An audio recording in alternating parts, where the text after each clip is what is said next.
Take a walk down with me on Fascination Street. And with that, warmly welcome to not Fascination Street podcast, but Inspiringly Different. It's Luca again, and with me together, Steve Owens. Hi, Steve. How you doing, Luca? It's good to see you again, man.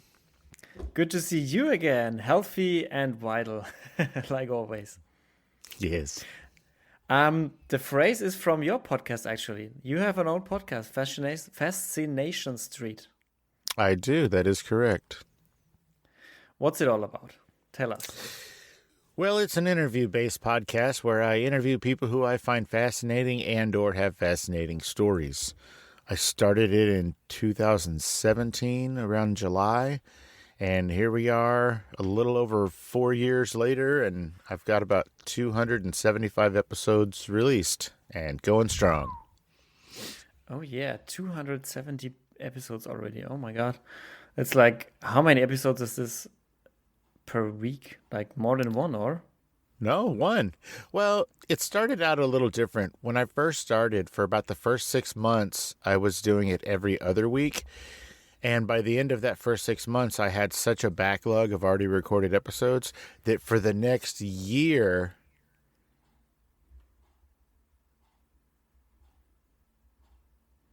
I went weekly. And then for the next year, I went 2 times a week. And then I backed down to 1 a week. Man, 2 a week is rough. It's really hard. I do a lot of I know what editing, you're talking about. Yeah, I bet you do. I mean, one podcast or one episode a week is already tough. I mean, you have to each week. It's not like you can take a week off, but 2 a week is. I imagine that's a lot to record. I mean, is the podcast your main activity? Like, are you living from it, or do you have is it a hobby or a side project?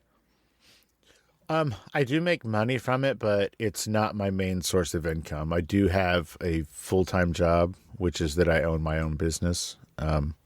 And so doing 2 a week was very, very stressful and very time-consuming. And it's just me. I'm just a one-man operation, so I don't think that I could do that again unless I had help. At least you're honest. It was hard, man. It was really hard and really stressful. Yeah?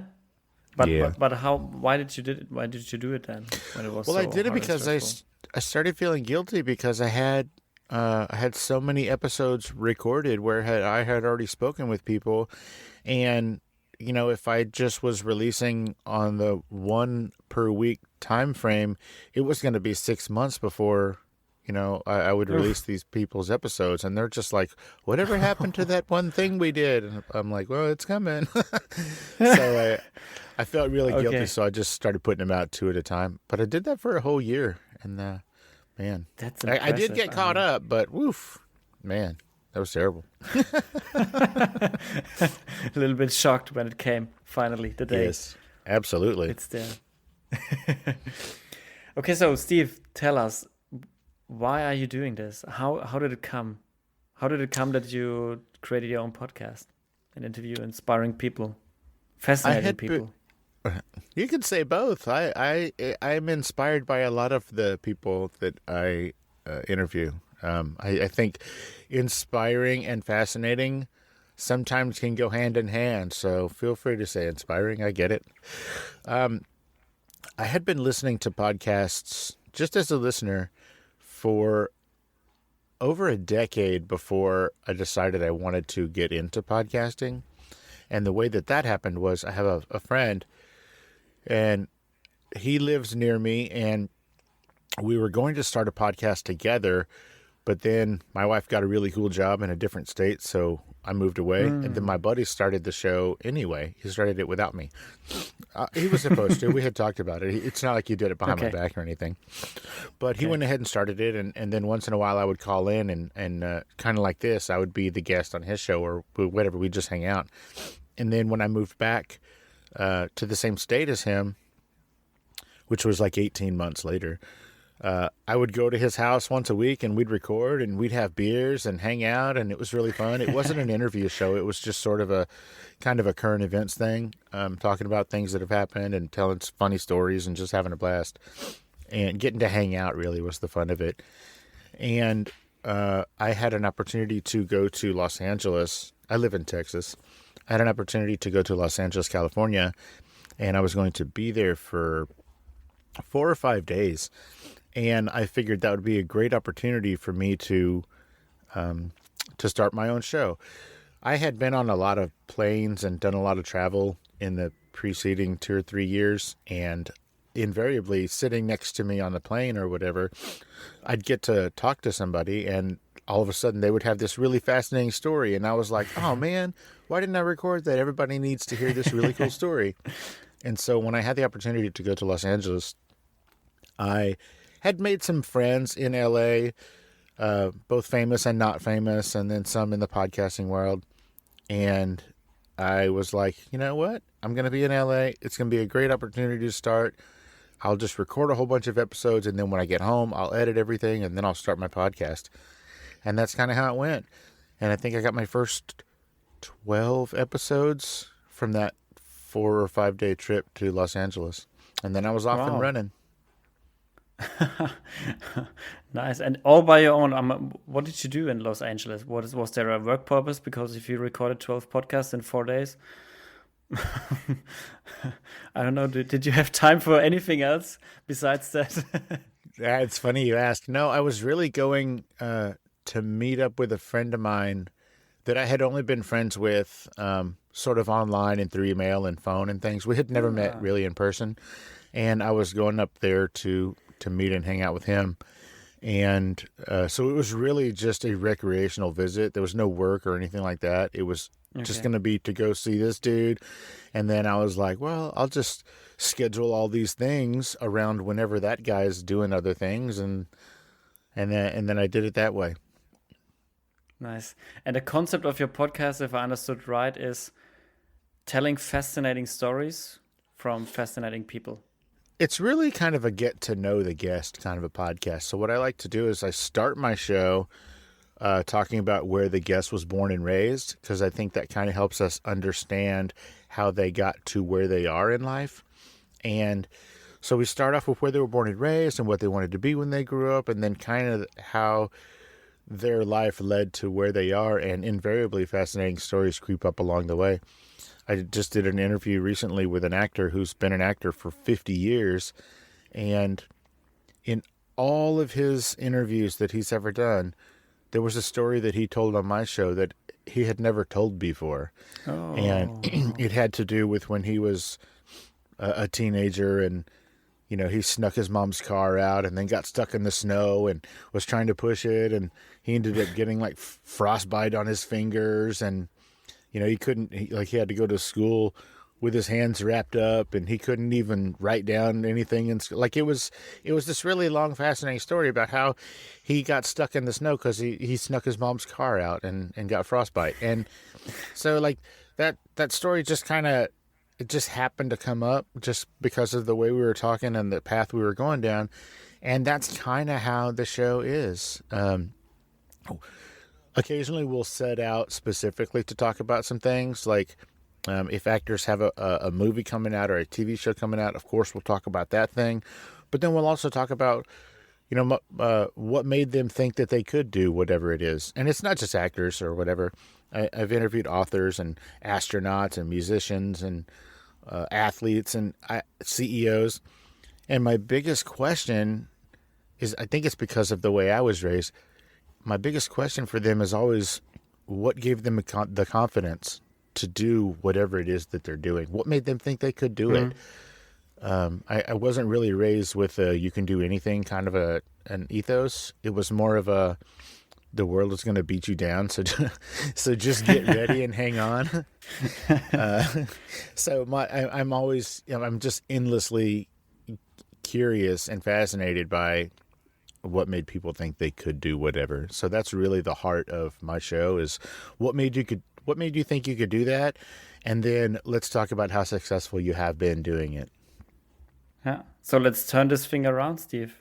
Where were you Uh-oh. born, and was your dream when I was growing up? born in San Antonio, Texas, and I guess my biggest what did I want to be when I grew up?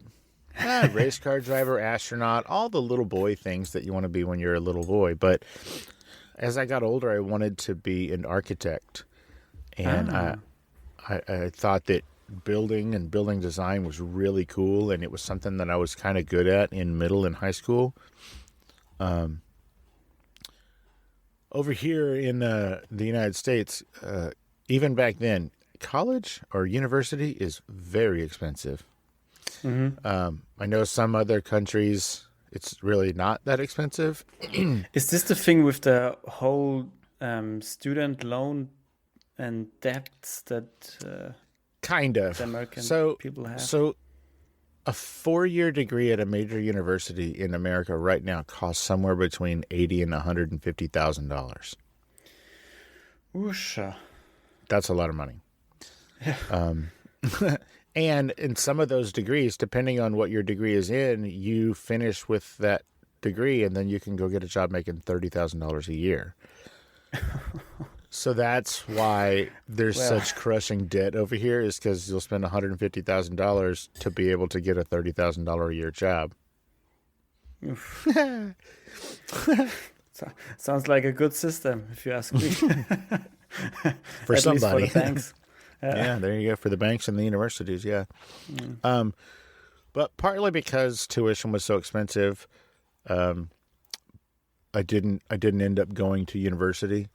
But that's only part of the reason I didn't go. The main reason is that I had a child. And Mm. when you have a child when you're still in high school, it's time to get a job. It looks like. How old were you? When my son was born, I was 17. 17. I mean, you Is were that a child right? on your own. No, I must have been 18. I was 18. Barely. Okay. 1 year more or less. But I mean, so the typical story to people who get a child very early, is it like I did a stupid thing at a party with a girl? No, I wasn't Or like that. This was a girlfriend. It was a long-term girlfriend. okay. Yeah, just got careless. I love him. He's the Mm, greatest. But if I had to choose, if I was able to choose, I would have loved to have him a little later in life. I bet. But how was it? I mean, you were raising a child, being a child on your own. Hmm. I It mean, was as hard as you think it is. My yeah. children, my children now are. My daughter will be 30 this year, and my son will be 29 this year. And both of them say that the reason that they don't plan on having kids is because I made it look so hard. But I bet you didn't only make it look so hard. It was that hard. Oh yeah, it was very, very, very hard. Looking back, I sometimes I can't believe I was able to do it. I did have help. I had a lot of help. Obviously, for at least the first little while, the mother was involved in helping, and then Mm. after that, I relied a lot on family, stepmothers and aunts and uncles and siblings and things to help out. So everybody pitched in and helped me out, and it was a lifesaver. Yeah, I bet. I mean, in this kind of situation, it's crucial to have a family to fall back on or for support. Absolutely, couldn't have done it Uh, without them. I bet. I bet. Um, when you said that your girlfriend was pregnant, how? I mean, you said high school is expensive, and you said you wanted to get you had to get a job. How came that you said I want to become an architect then? Or did you become an architect then, or no?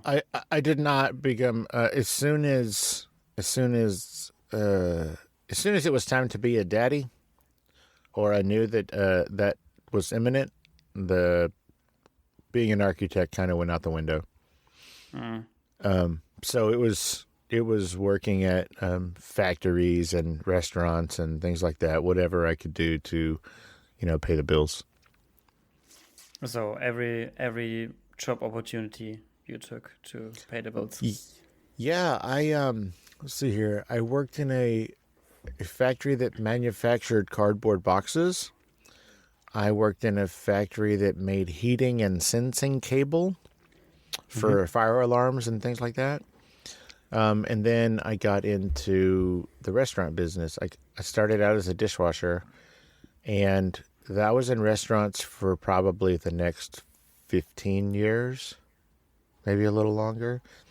I eventually got really good at being in restaurants. I was managing restaurants and managing kitchens, and I could cook just about anything at any restaurant. And it was fun, and it was awesome, and it was paying the bills, but it was a lot of hours working in restaurants, which is fine. But when that happens, relationships suffer, personal ones. And so I'm on my third marriage now. Okay. But we're about to celebrate our 20th anniversary, which means I've been out of the restaurant business for about 19 years. That's stressful, yeah. Restaurant business.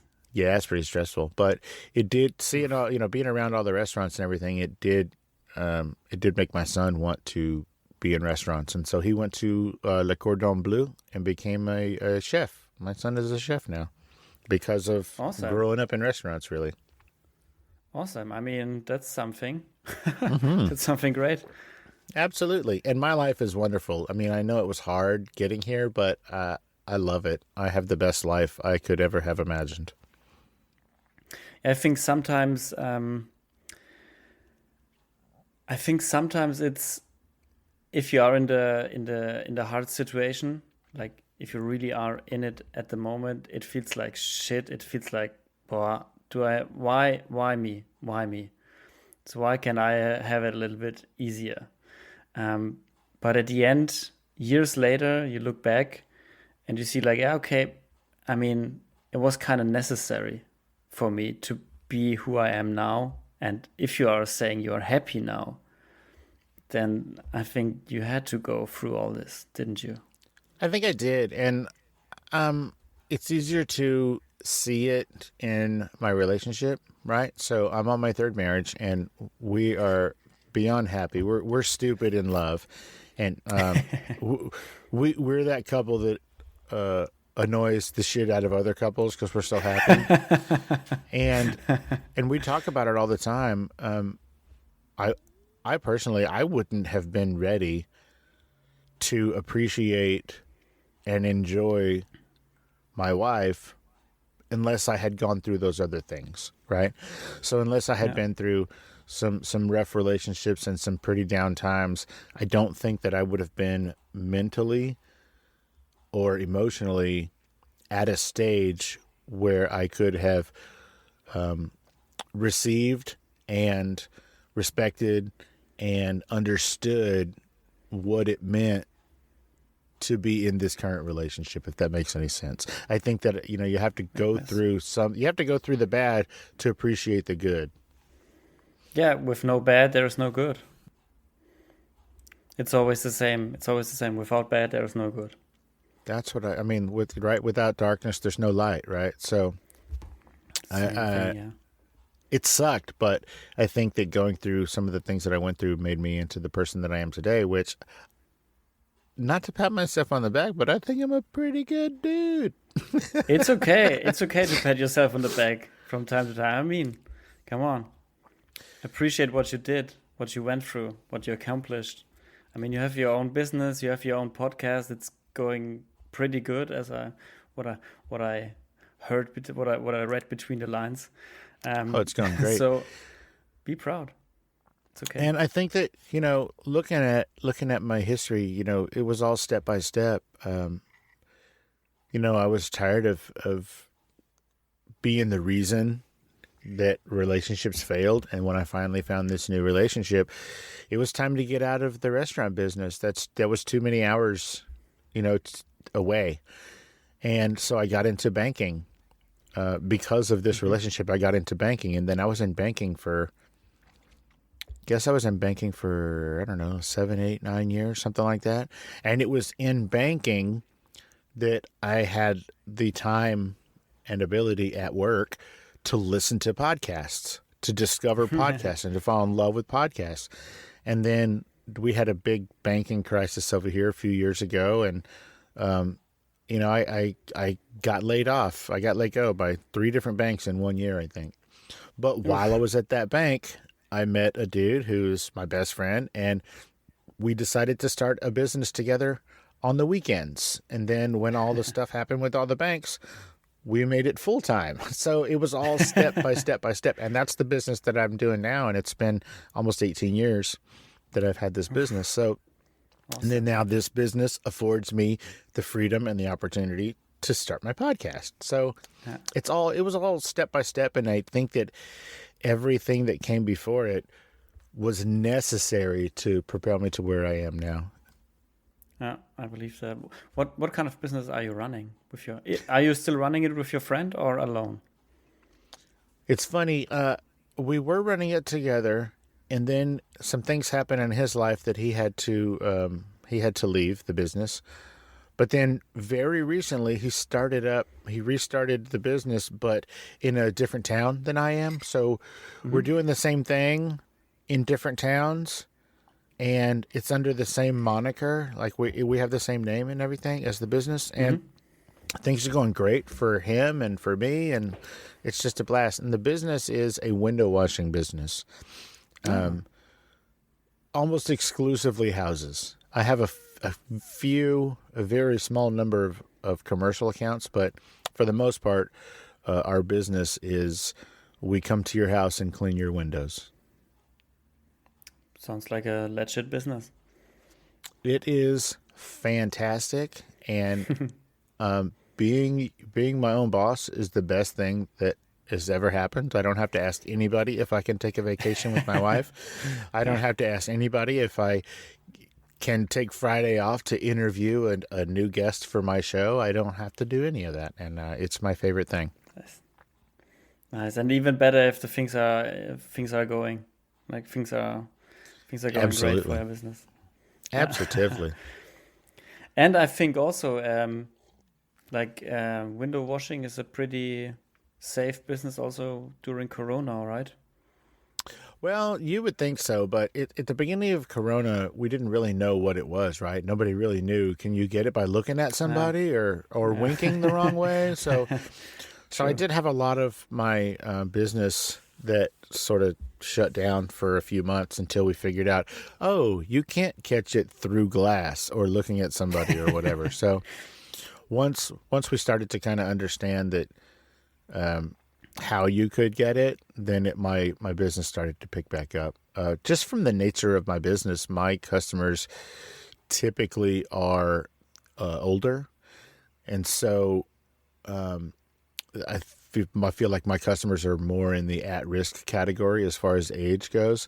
So it was perfectly understandable that they would be a little concerned and then not have me show up for a while. So I get it, and it was fine, but things are picking back up now, and I'm busier than ever.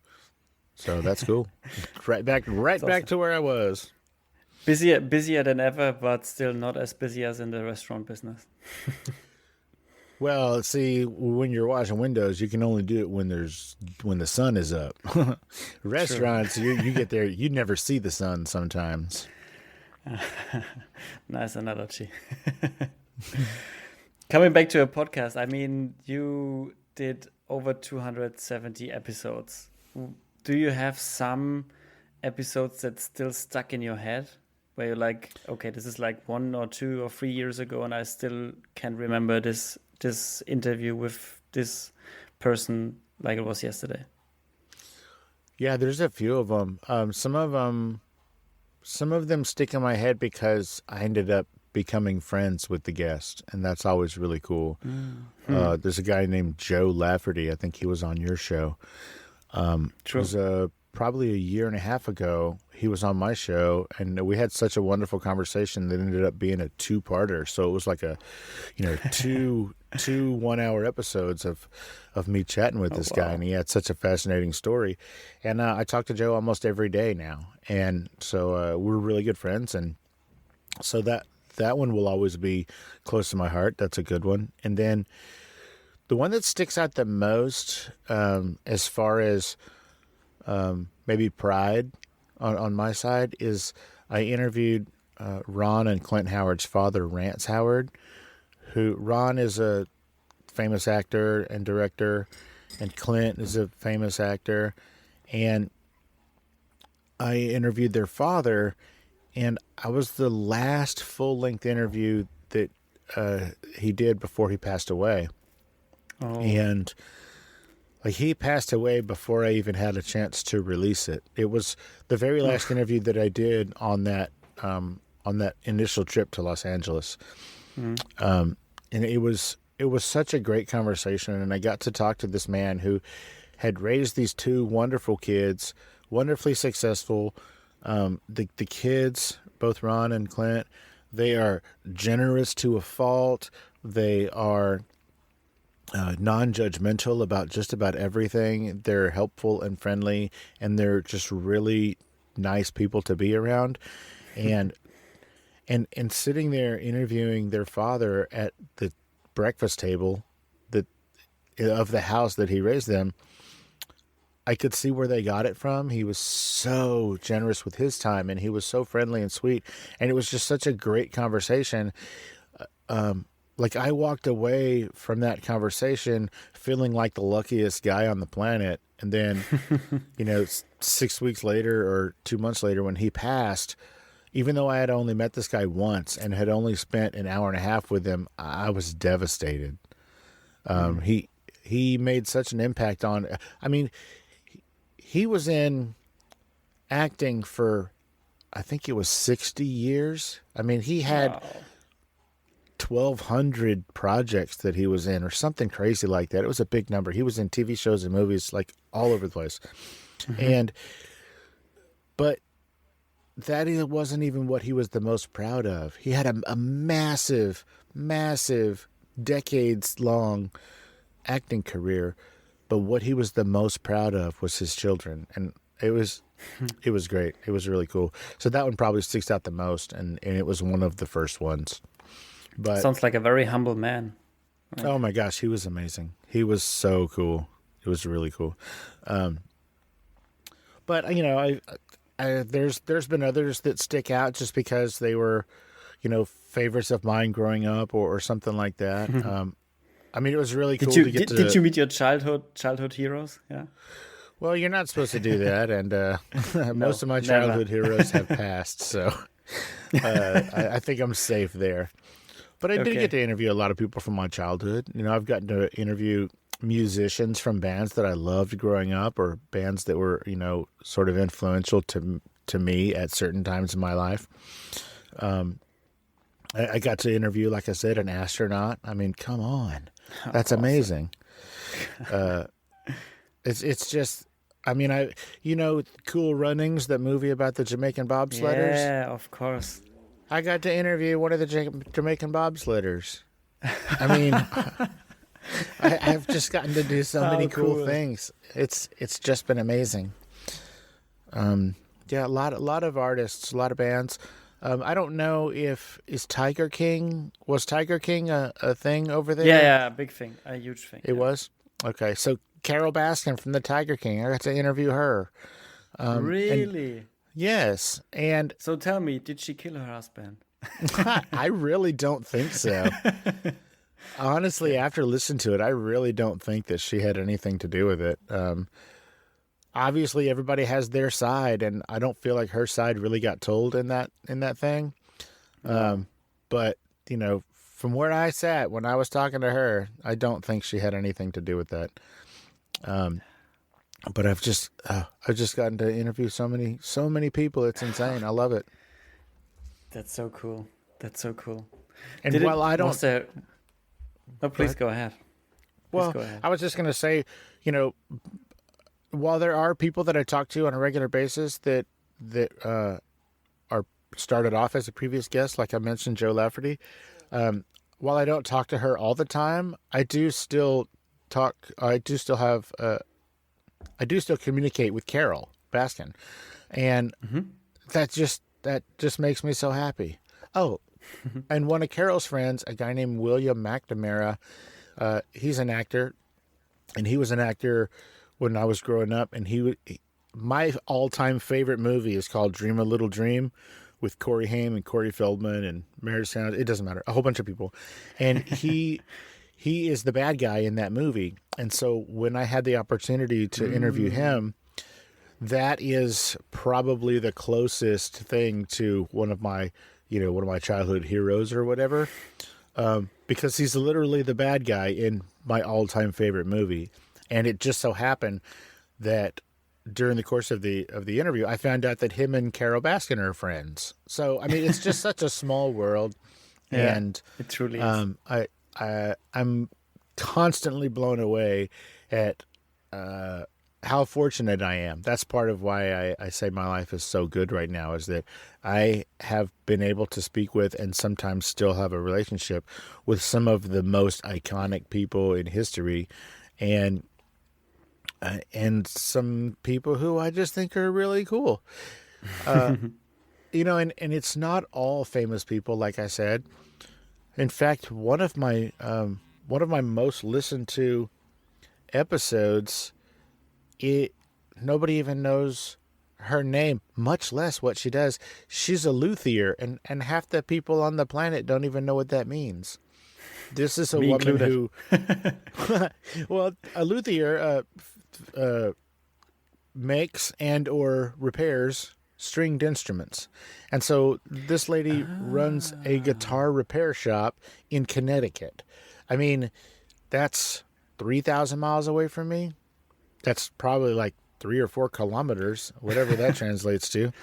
And and I've never met her, but we had such a great and fascinating conversation that's one of the most listened to episodes of my show out of 275 episodes. And she's sweet, but she's not a name anybody would ever recognize. But it doesn't So, matter. I mean, she yeah, has a it doesn't matter. fascinating story. It's a fascinating story, and people love it. And part of why I do it is that I love to share. I love to share these stories and share these people with other people, and it's become a great passion of mine. I really, really enjoy it. Yeah, I see that. I can see that when you talk about your guests. It's a lot of Steve, fun. Steve, was there ever like kind of a tipping point in your podcast where you recognize like, oh shit, it's becoming big, like it's more than a hobby now? Yes. It was the very first time a publicist reached out to me to get their client on my show. It was the first time a Ah, publicist reached out to try and get their client booked onto my show. And I was confused. I was a little concerned. I was like, how did you get this number? Like, how did you find me? Why are you who trying to are get your you? guests on here? Like, what is happening? And then when I found out who the client was, then I was speechless. Oh, It was Ed Asner. Ed So Asner. Ed Asner was a huge TV and film star, like, oh man, probably starting in the 50s and 60s. He was on Mary Tyler Moore, and then they spun that off, and he had his own show called Lou Grant. He has been an actor forever, and he was the president of the Screen Actors Guild for a while. Very, very, very famous and well-respected actor. And did you ever see that Pixar movie Up? With the old grandpa and Yeah, the little child yeah. and the balloons. He was the old grandpa. That's him. Oh, And oh, I I became pretty friendly with him. I had his home phone number. He was on my show twice. And that was probably the tipping point. It was when his publicist reached out and said, "Hey, I want to book this guy on your show." mm, And since then, there's a publicist that sends me authors, there's a publicist that sends me musicians, and there's a publicist that sends me actors. And it's that's crazy. it's very flattering, but yeah, that was probably the tipping point when I was first like, "Oh, this is a real thing." Yeah. Were you ever afraid that you could kind of lose the spirit of your Every podcast time. when, yeah, Oh, the drive and the excitement. yeah, Yeah, during that year or whatever, when I was doing 2 episodes a week, oh yeah, I was really getting burned out fast. But I think that what outshines the level of work and fatigue and maybe burnout is the excitement that I get to talk to a new person every week, and I get to find out about them and about their life, whether they're famous or not, or whether they wrote a book or not. I get to meet these people that I never would have met before, yeah, and I get to come across some stories and some cultures and some really cool projects and events that if I just lived my life in my tiny little town and watched my windows, I would never get to even hear these stories, much less interact or hear them from the person's mouth. yeah. True, true, absolutely true. I couldn't agree more with you. From my personal perspective of my podcast, I mean, I'm only in it for 1.5 years, so not even close to you. But the kind of people and the sheer amount of different people you meet from all over the world, it's totally bananas. It's totally bananas, and it kind of enriches your life. It gives you new and fresh perspectives. It drives you out of your comfort zone all the time because you have to ask strangers real personal questions, and that takes some courage. Yeah, um, absolutely. When I first started, it's funny. My friend who started that business with me, I was talking to him. I think it was yesterday, and he said, "Man, you're so different. Your life has changed so much." And I was like, "What are you talking about?" And he said, "When we started this business 18 years ago, you were afraid to go talk to people. Like, part of what I do is if somebody calls me and they want their windows done, then I have to go tell them, I have to walk around their house and kind of figure out how much I'm going to charge them. And then I have to go tell them how much it's going to be." And when we first started, I was too afraid of talking to people to even go tell them how much it was going to be. And so he would be that person. We'd walk around the house together and we'd come up with a number, and then I'd go sit in the truck and he'd go tell them how much it was going to be. And now fast forward, I'm talking to people. I'm talking to you. You're halfway yeah, around the world. I don't know you, and then we've been having a conversation, and this isn't even our first conversation. no, So I think it's changed me and enriched my life in ways that I may never even fully understand, but that I feel like I'll appreciate for the rest of my life. yeah. If you consider, Steve, if you consider everything that happened to you in your life, like all the bad things, all the good things, the place where you are right now, are you happy with your life? Absolutely. It sucked getting here, but man, it was awesome. What a trip. Yes, I love my life. It's so cool. It's kind of like, I guess, like being an astronaut, right? Like I hear that getting to space sucks. I hear it's terrible. You got to go through all that training and all that. They're trying to Oh, make you yeah. throw up and do all that weird stuff. And then when you finally do get strapped to a rocket and pray the whole time it doesn't explode, then when you finally get there, I hear it's really worth it. I heard it too. I heard it too. Steve, we're already heading towards 45 minutes. Time's flying by. So, I feel um, like this just started, man. yeah, true, true. Is there any person out there where you think, um, Luca, this is a person I would totally recommend for your podcast, that you get him or her on your show and tell the story for German folks. Yes. Yes. Is are are the people of Germany obsessed with true crime like we are here? Oh yes, there are some Yeah. podcasts like true crime podcasts that are going through the roof. Well, a previous guest of mine and one of the people who I talk to all the time, I consider him a friend. His name is Vincent Strange. Vincent Strange That's what we're fits going to the with. topic. Yes, his name is Vincent, and he is the host of Gone Cold podcast. It's Gone Cold Texas True Crime. And so it is a podcast that is solely dedicated to unsolved Texas murders. And Oh yeah, people will love that.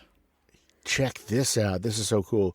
So the reason he started his show, and maybe he'll be on your show and you can ask him about it, but there was a murder in February of 1974 that bothered him so much when he was, because this is before he was in podcasting. He was just researching this murder, and it bothered him so much that this murder was never solved that he ended up doing, him and his wife ended up doing I believe it was a 9-part series, like his first 9 episodes. The first 9 episodes of Gone Cold podcast are about this young woman who was murdered in 1974. Well, fast forward 3 years into his podcast, he helped get that murder solved.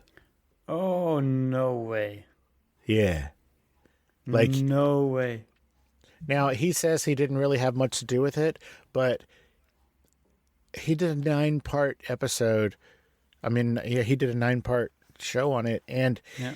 he got thousands, tens of thousands of people to be familiar with this case again, and it brought so much attention to the case that the cold case detectives picked it up and started looking at it again, and then found some DNA that they hadn't found, and then sent it to this place that does this new kind of DNA sampling or whatever. Like, they do this, it's kind of a new sort of scientific DNA analysis, and through all of that they were able to catch this guy, and he went to prison. And so Wow. I think that, you know, these true crime podcasts are awesome and they're fun and things, but to be able to be inspired by a single case, start a show based on that case, and then eventually have an effect that puts the perpetrator behind bars, I'm inspired beyond belief by that. It's just amazing. And his show is super successful. It's blowing up all over the place. He's being written up in magazines and newspapers, and he's been on TV talking about the show.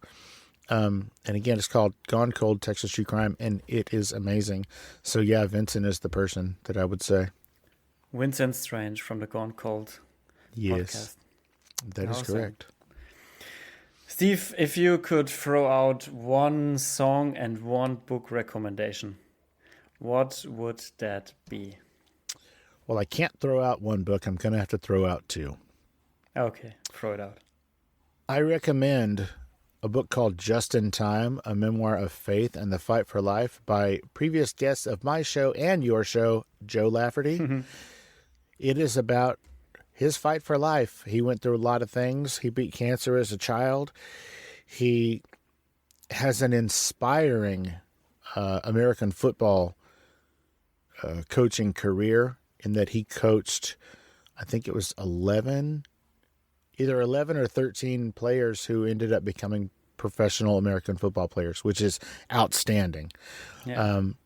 Through the course of that, he ended up losing an eye due to something, and he ended up having a multiple organ transplants from some other thing. So it's a very inspiring book. He's a very inspiring individual, and I can't imagine that this book won't be turned into a blockbuster film at some point. The other book I would recommend. I already You read did it. read it. It's good, And right? Yeah, I got it. And I have to admit, I opened the first page, and you see the picture of Justin, like the organ donor, like the kid, and below his picture is written his birth date and the date he passed away. And the date he passed away is no, his birthday is exactly like my birthday. There was I got like date, like day, month, year, and kind of got me thinking a little bit. I had to Yeah, to put the book aside for 5 minutes too. I bet Okay, it did. Yeah, I bet it did. okay. The other book that I would have to recommend is a brand new book. It just came out. I'm pretty sure it's a New York Times bestseller. If not, it's Mhm. about to be. Do you remember that I told you the story of me interviewing Rance Howard, Ron and Clint's dad? Yes. Well, they got together, Ron and Clint. They got Ah, together during COVID, and they wrote a book about being raised by their father and their mother. And cool. the book is called The Boys, The and it's by boys. Ron Howard and Clint Howard. It's The Boys, a memoir of Hollywood and family. And they were children actors who were super successful, and this book talks about how they were raised by both of their parents and Awesome. how they were never really talked down to. They were always treated with respect by their family and by the industry because of the influence of their parents and how present they were. So it's a really good book. I'm not even halfway through it, but this is one of my favorite books I've read in a long time.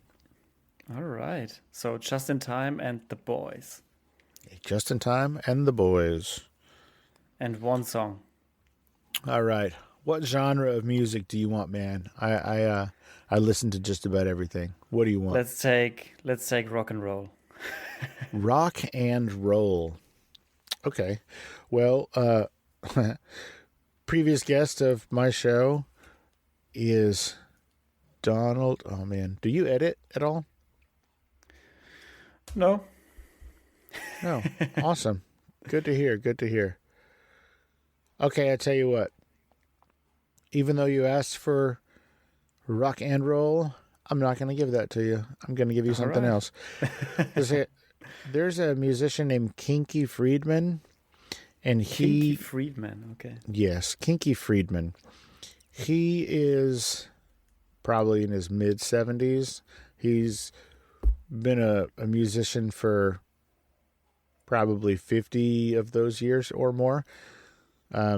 Kind of best friends with Willie Nelson. You know that name, right? Yeah, ring some bells. Okay, so he has a new album coming out, and Mm. he shared with me a song called Banjo, Sophie, and Me. And it's a song about his rescue dogs.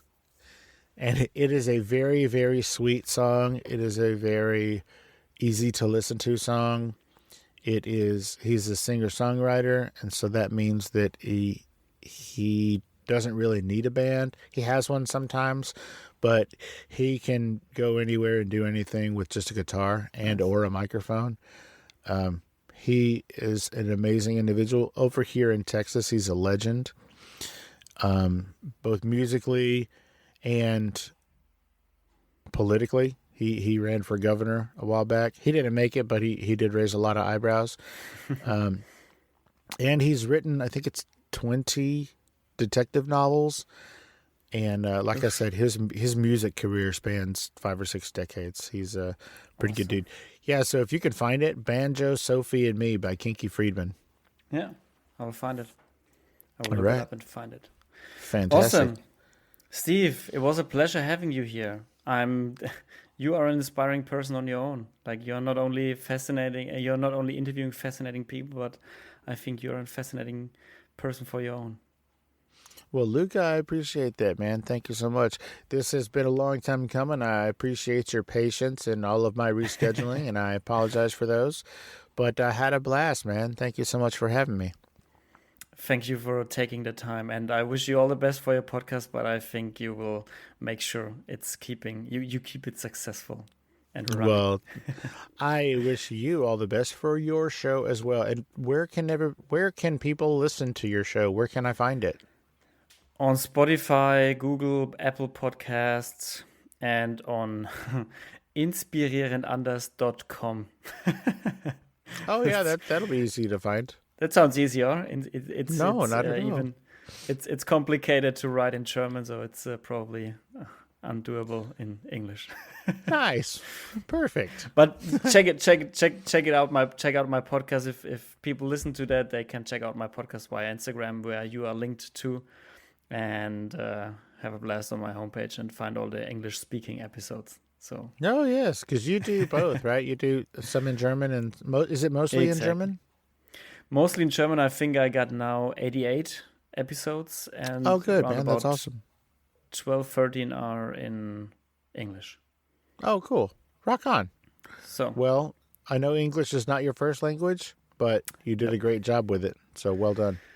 Thanks a lot. I appreciate that, Steve, and I appreciate your time, and I appreciate the great work you're doing. So take care. Take care about yourself, and guys, thank you for listening again, and hope to see you next week to a new episode of Inspiringly Different. Take care, stay healthy, bye-bye.